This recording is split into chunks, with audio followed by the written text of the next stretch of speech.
प्रदेशवासियों को लोक पर्व हरेला की बहुत बहुत शुभकामनाएं। उत्तराखंड में मनाया जाने वाला लोक पर्व हरेला सावन के आने का संदेश है। इस पर्व के पीछे फसल लहलाने की कामना है, खुशहाली का आशीष है और बुजुर्गों का आशीर्वाद है।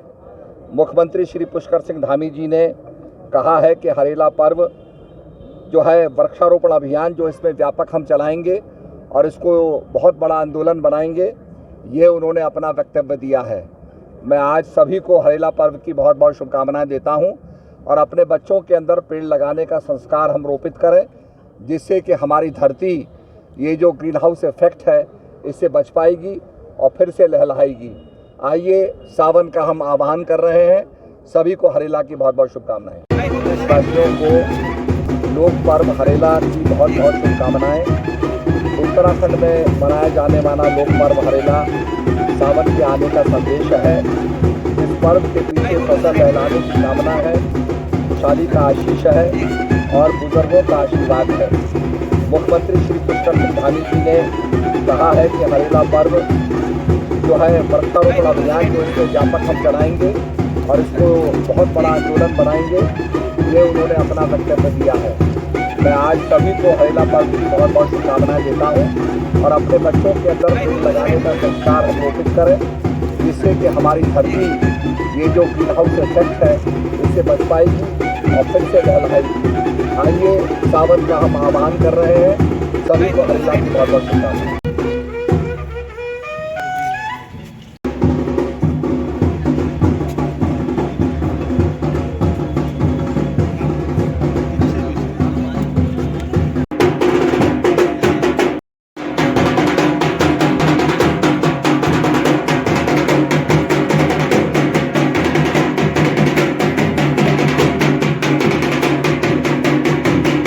सर नमस्कार, मेरा नाम सुरेंद्र सिंह कंडारी है।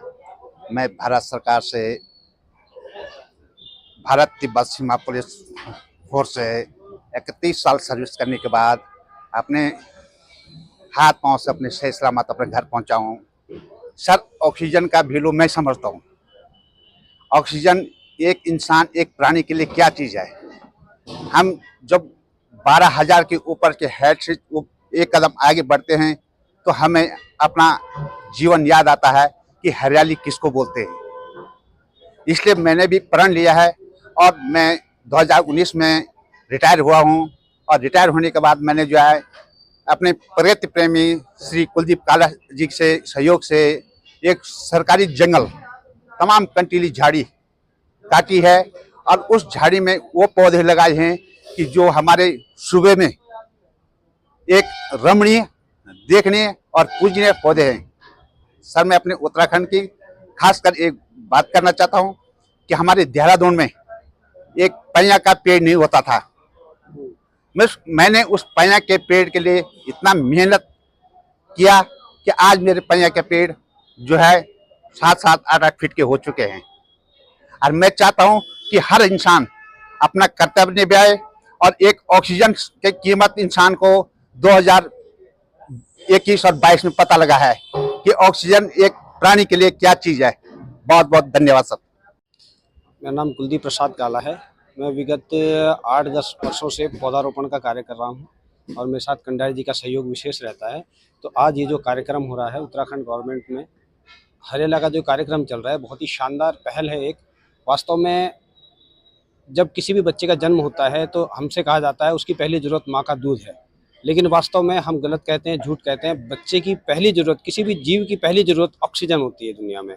तो हमें इस तथ्य को अपनी किताबों में रखना होगा, अपने समाज में फैलाना होगा कि प्रथम हमारे लिए ऑक्सीजन है। इसके लिए हमें पेड़ पौधों का संरक्षण करना होगा। पेड़ पौधे लगाने के बाद उन्हें जो है संरक्षण की आवश्यकता होती है। जैसे हम अपने बच्चों का संरक्षण करते हैं 25 या 30 साल तक, तो हम पौधों का संरक्षण भी कम से कम 5 साल तक करें।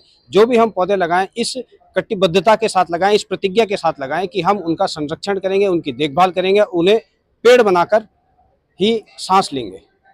अब तक आपने कितने पेड़ लगाए? अब तक लगभग हम 5,000 पौधे लगा चुके हैं, जो कि बांज का पौधा मुख्य रूप से हम लगा रहे हैं इसमें, और वनों में हम फलों के पौधे लगा रहे हैं। लगभग हमारे 2,000 तो अमरूद के पौधे हैं जंगलों में, जिससे कि पशु पक्षियों के लिए वही मिल जाए और वो घर में गांव में जो गांव जंगल के नज़दीक है वहाँ के आतंक न मचाएं।